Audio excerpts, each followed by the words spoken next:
Welcome back to League Night Podcast. This week, Jason and I talk about keeping stats, learning to hit differently, and just knowing yourself as a batter. So join us and check it out.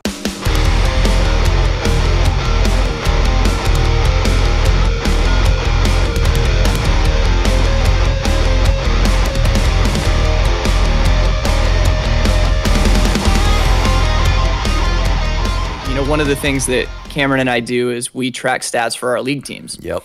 And love them. we nerd out on this stuff, so I apologize, but we get super into the I don't know, what do we call league softball sabermetrics? We need to come up with a good term. That's for this. basically what it is. Yeah. But we track pieces of information like, were we in a tournament versus a league? Yeah. And were we in a place with a fence versus no fence? That's a big one. It's a big one out here. You may just be like, oh, well, that's just like way too granular. But what we're really trying to understand and what is relevant to this conversation is, do you find that people try harder when they're in one situation versus the other? And are they doing something that's out of their norm? To use this example, we're talking about our buddy Carlos, who he plays in league and he plays in our just casual meetup games on Saturdays, and he'll hit 800 and it'll be easy for him. Everything he'll hit hard, he'll square it up.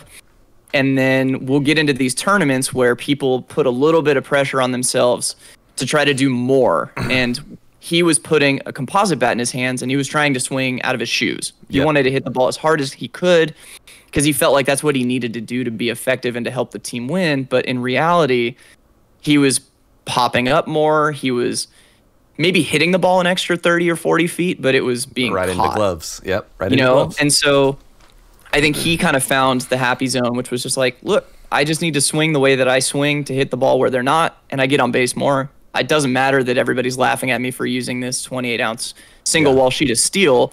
I'm getting on base 800% or 80% of the time, and it's working and it's helping us win. And so, embrace who you are on the field and what it makes you effective regardless of the forum, and you're going to find that you're going to be the best possible. I mean, an example of this is Cameron can attest, like I can hit the ball far occasionally, but I would never admit to anybody that I'm a home run hitter. I'm not going up there to swing for that. If you wanted to do that, you could, but you're right. That's not what you're trying to do. I go up there and I just say, let me try to hit the ball low and hard. And when I say low and hard, I just want to hit line drives. I don't want to hit the moon shots that might catch a wind stream or a jet stream and fly over the fence. Because, when we're playing in some of these tournaments where you have a home run limit, and that's a topic we'll get into in a different day, because there's 800,000 different home run rules depending on the tournament you go to. But you're only going to be able to hit so many tournaments unless you're playing at the highest of high levels. So one thing that in these U-Trip tournaments that comes up a lot is, you may get one home run the entire day. And Cameron and I played in a tournament. Actually, sorry, you weren't there. I apologize. Fine. Our team, the Sharks, played in a tournament in Seattle where we had some guys that were home run hitters, and that was all they could do. But when you hit your home run limit, they just couldn't hit. They were just outs at that point. Yeah, because the only thing they knew how to do was hit the ball 325 feet. But when you can't hit the ball 325 feet anymore, you have to be able to do something different. Yeah. And so one of the things, like I said, is it's really just about making sure you hit the ball hard, making sure you hit it low and hard, as opposed to just like having that uppercut swing. A common theme that you'll hear from Cam, and I've bought into it, is swing flat. Like legitimately, you just want to swing flat. You don't need to create the launch angle. The ball is coming down. You will create launch angle by swinging flat. But if you try to swing up at a ball coming down, probability of you hitting it hard is a lot lower. And if you do hit it hard, it's just going to go 100 feet in the air and about maybe 200 feet out, and it's just going to be a lazy fly ball. Though we'll get into the one just absolute anomaly, which is Sam Myers, who swings with the world's largest uppercut and still somehow manages to get on base 750% of the time. It's ridiculous. I don't understand, but yeah, but I digress. Shout out to Sam. Do what makes you feel most comfortable, because that's the most important thing. Yeah, and actually I liked your point of figuring out who you are, because I think I don't know, it took a little bit for me to figure that out for myself, because when I was in junior high school, I was always a skinny kid. Like I was 145 pounds when I graduated high school, You know, I don't think I ever hit a double. Like I got on base all the time and I walked a lot, but I never hit the ball hard, super hard. And as I got older, and then by the time I had come back to, or I had started playing softball, you know, I'd gained some weight. I got a little bit bigger. I had like a warehouse job. So, you know, I'd built a little bit of muscle, but I was still probably 165, 170, something like that. And so you know, the difference there, like when you still got like high school kid body at 145 versus more like adult mid-20s body at 165, 170, you still can kind of play the same role. You're not really, that doesn't really change a whole lot. But now, you know, I discovered weightlifting, and now I'm 210 and I can hit a ball pretty hard. And so I kind of, for a while there, it took me a while to figure out, again, who I am as a batter, and we haven't talked about fielding a whole lot, but we will at some point. But who I am as a hitter is different, because now I can hit the ball really hard, and stuff I used to do when I was smaller, you know, those line drives that would land at 175 feet and right in front of the outfielders. Now those things travel 2.25, 250, and they're right in the glove of the outfielder. So like I had to kind of change, I had to figure that out. And then, you know, I was never fast, so that doesn't really change. I'm probably just as fast now as I was at 165, so that didn't really matter. But like, you know, the fact that hitting the ball over the outfield is an option, like then I had to start factoring that in. Is that something I want to try to do? Is it not? And I mean, there was, you know, I had that phase of, especially, you know, maybe like 2 or 3 years into playing softball, where, yeah, I discovered I could hit the ball hard. And so I'd have 1,000 slugging, but I'd bat 450 because I was just trying to waylay the ball all the time. And I had a lot of fly ball outs, but when they weren't fly ball outs, I'd hit doubles, triples, home runs, you know? So it was cool. And it was like, you kind of got the, like, you get those like flash plays, you know, where it's like, oh my gosh, look at the thing he did. But then you look at the stats, you're like, yeah, but he's only on base 45% of the time. Like, it's not really that useful, you know? So like, you kind of have to like figure that out. You're right. Like, you know, so now I'm like, don't hit the ball as hard, but you know, I'm always chasing 700. I'm always trying to be at 700. I rarely get there, but now I know if I get to 700, the extra base hits will come. I don't need to try for them. They'll happen. But if I don't hit 700, it's kind of all for naught. So I had to kind of change a mindset there. So I thought that was a good point.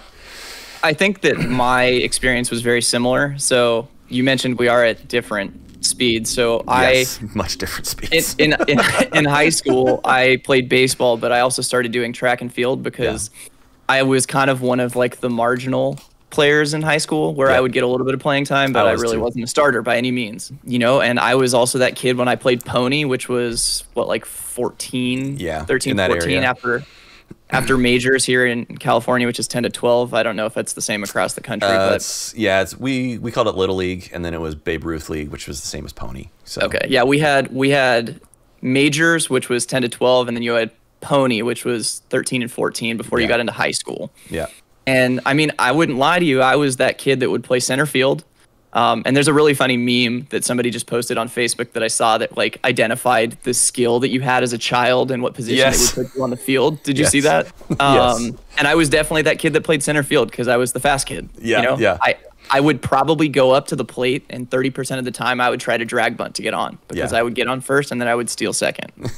But I also, with my baseball swing, when I started getting back into softball, all I could do was pull the ball. Legitimately, the only thing I could do. Everything was hit the ball in front of the plate and try to uppercut. And I would hit the occasional home run, hands but I would also do, you know, no arm extension. Not with a bad strike on your belly button. Yep. You know, and so that mindset allows you to do a lot of boom and bust, right? And the booms were great, and you know, there's always something very satisfying about hitting the ball over the fence, unless it's an out. And then it's very demoralizing. But it sucks. Yeah. You realize it's a lot more fun to get on base all the time, and it's a lot more fun when you score a lot of runs as a team. An example of which is Cam and I played in a softball game the other day with this team that we called Trader Joe's because Yeah. we wear blue hula shirts on the field. The actual team name is She Stopped Me at Second. Also, I didn't even realize that was the name of the team, to be honest. That's funny. Yes, very creative team name. That team figured that out. Just string together. I like to say, put a quarter in the merry-go-round and just watch it go round and round. And we dropped 31 runs in that game in 6 innings. And you could just watch by the 5th inning when we scored 15 runs. The other team was just fuming. We demoralized them so badly that they didn't even want to try to catch up because we had just put a huge number on them. So it comes back to the fact that it's like, you know, just on base percentage is king. If you can keep the line moving, you know, if you have a guy that hits a home run and you put 3 runs up, but then that's the only thing you do in that inning, it may have had a highlight play. But if you scored 7 runs by a bunch of guys just putting singles and doubles together, it may not have been as exciting, but you're going to win more. Yeah. It makes me think of, because I'm a big Cubs fan, and we got Thanks gutted. for Chris Bryant, by the way. That's working out real well. We were gutted. But it makes me think of Javi Baez. Love Javi Baez. One, plays the game like a kid. So much fun to watch. When he barrels a ball, he just hits it a mile, and then, you know, Wrigley goes crazy. It was super fun. But he also led the league in strikeouts. You know, so that's kind of the thing, is like, where is the, you know, where is that line? And same thing with Javier defensively, like, just circus plays. He'll just make crazy plays, you know, defensively.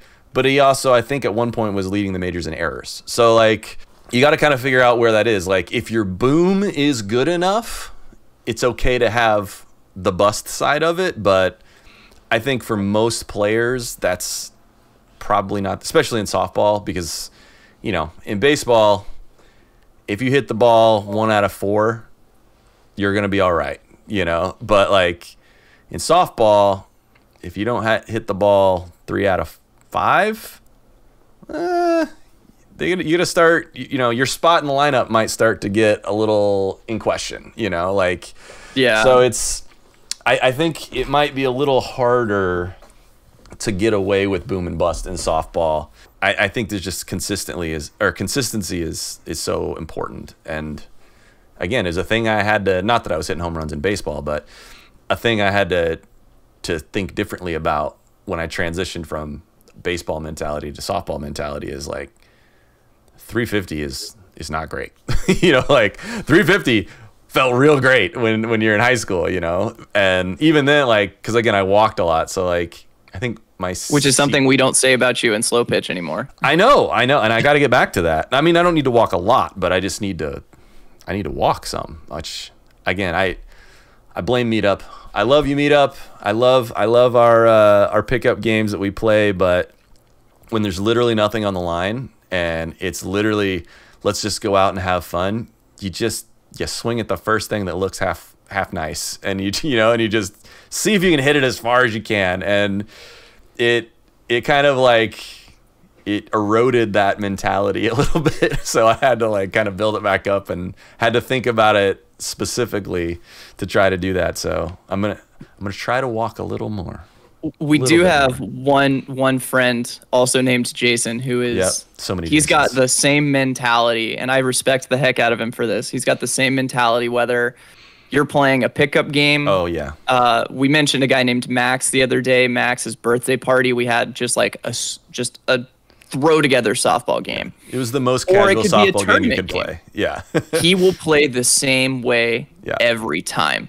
If it's half an inch off the plate and it's a 3-1 count in a game that means absolutely nothing, he's going to take it. He's going to walk. He's going to go first. He'll walk. Whereas, you know, what we're talking about, we would probably swing at it just because we're out there to have a good time. But you have to be able to partition that mentality. Yeah. If you take that in a non-serious game, you can't allow that to flow over into a serious game where you swing at something that's marginal at best with a 3-1 count, where you could be on first and have the next guy in line helping you score runs. Yeah. And the funny thing is, I wasn't actively thinking like, oh, I need to go out here and just swing at everything. Like it it was just the habit that got created. So like I had to like break the habit a little bit, but Definitely. yeah. I think it's why I'm such a nerd about stats sometimes, is because while I don't chase stats, like I don't go out on the field to try to like, oh, I need to hit this many home runs, I need to like do this, I need to do that. But keeping track of them, I get a lot more like analytical about stuff. So I can go back and look and be, say, okay, I've got 15 games worth of stats here and I'm batting 500. Like something is not right, and then I can, what I am can I look doing? at it. Yeah.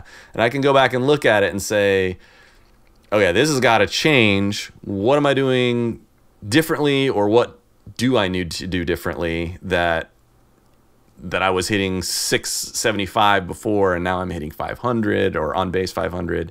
That helps me just to go back and look, because I'm not one, usually like if I make a mistake on the field, it doesn't bother me. Like I'll think about it, but I don't think it really affects my play on the field. But when after the game, I'll think about it and it'll kind of eat me up for a few hours. Like I'll be like, I cannot believe I missed that play. Like I can't believe this. Or I went 1 for 5. Like what happened? And then it'll just kind of eat me up for a few hours. But so I think it's just that analytical part that I use of keeping all the stats. And I think, Sure. I think everybody should. I think you should know, I mean, we keep stats even on the like super casual stuff, like just to know. Like I want to know, I want to know what I did and I want to know why I did it.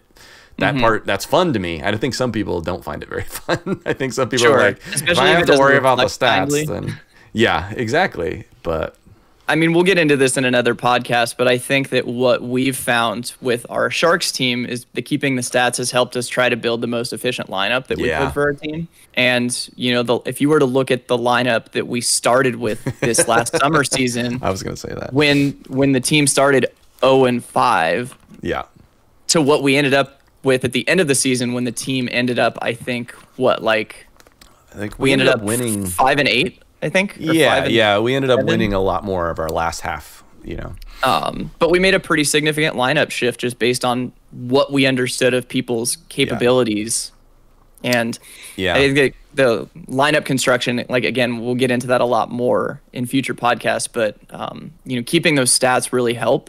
And also understanding what people's swings are and how open they are to kind of assessing their situation, because let's be honest, your mentality of trying to really be thoughtful about your approach and Yeah. how you're hitting is not the commonplace. No, for I don't people think out it there. is. I don't think it is. So, really understanding the makeup of your team and the individuals as they play both on the diamond and in the batter's box Yeah. can really help you optimize. And we didn't really make a huge shift in the players on our team, No. but we were able to really adjust where they were in the lineup and where they were on the field. And some small changes like that with the same players can make a pretty significant shift in the outcome that you're able to produce. Yeah, and especially too because, granted, there was a number of you guys, because I was new to that team this year, so there was a number of you guys that had played together before, but by no means, like I don't even think it was half the team, was it, that had played together before? Maybe close to half, but even then, you're talking about, adding 4+ new players to a lineup. And I think you guys moved up because you were playing C the previous year and then you moved into B. So it was like there was a lot of things that we didn't know, when we first started. So we just kind of made our best guess for that game 1 lineup. I mean, ultimately we weren't in charge of the lineup, but I think we both had a pretty big say in it. We were consulted by the captain a number of times. We can also make fun of you for the fact that you put probably our worst hitter in the 3-hole for the half the season, and then because of that, we couldn't get him out of that until the end of the season. That's true. We did do that. Your logic made sense, but the execution of that thoughtful theory did not. In my out. defense, I had never played with him really.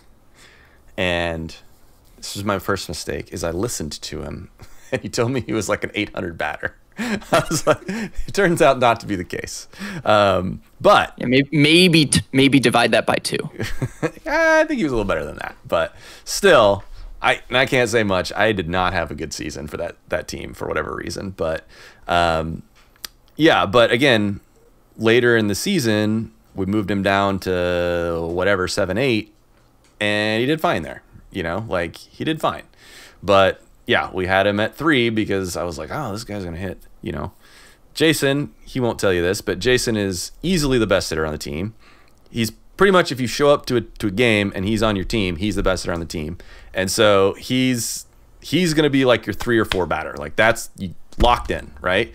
And so we had just thought, oh man, because we had a lot of guys that I felt like were going to be good on base guys. I was like, man, if we can get 3 guys in front of him that are going to get on base 7 out of 10, like great. You know, the chances of 2 men on when he comes up and he hits doubles like crazy, chance of 2 men on and he hits a double and clears it, you know, other than himself, obviously, great chance. But then they weren't all hitting that. And then, you know, we picked up a couple of guys, adjusted the lineup, and worked out much better. Now, they had me in the 4-hole.